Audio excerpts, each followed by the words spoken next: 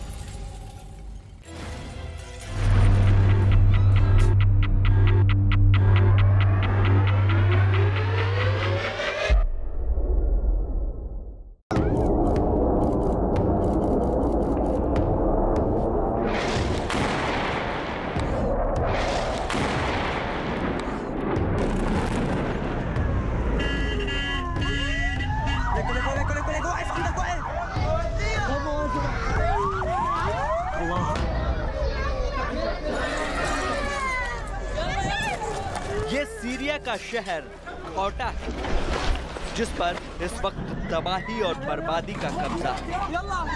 कहने को इस शहर पर हुकूमत की जंग सीरिया की असद अल बशर सरकार के फौजियों ने फिर से अपना झंडा बुलंद कर लिया, लेकिन सचमुच ये शहर अब किसी कब्रिस्तान से ज्यादा कुछ नजर नहीं आता। यहाँ यूं तो हर वक्त ही ऐसी बर्बादी के अनगिनत किस्से शहर की किसी न किसी गली, सड़क और चौराहे से गुजरते ही रहते हैं, लेकिन इन किस्सों की आमद इस शहर की शक्ल और सूरत ही बदल कर रही है और एक सुंदर शहर की जगह रोते, चीखते और मातम में डूबे बियाबान ने ले ली है।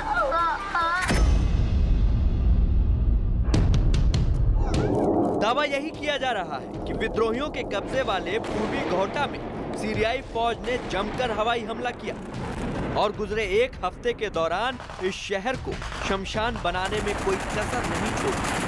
अल्फाजों और दस्तावेजों की गवाही पर तस्वीर का तबसरा शायद भारी पड़ता दिखाई दे रहा है।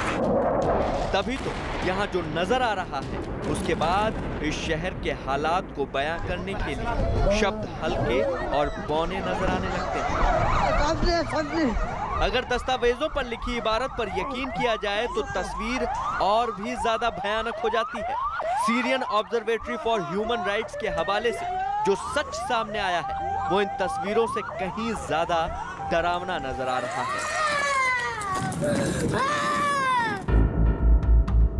बताया गया है कि पिछले 2 हफ्तों से जारी इस इलाके में हवाई बमबारी ने शहर के एक हिस्से को बेशक विद्रोहियों के कब्जे से आजाद करवा लिया, लेकिन इस हिस्से का शायद ही कोई घर या मोहल्ला बाकी है जहां मौत और मातम का पहरा न बैठा हो। इस बमबारी ने अब तक करीब 200 बच्चों को बेवक्त मौत के घाट उतार दिया, जबकि बेकसूर, बेबस और लाचार शहरियों के मरने वालों का आंकड़ा 800 की गिनती पार कर चुका है।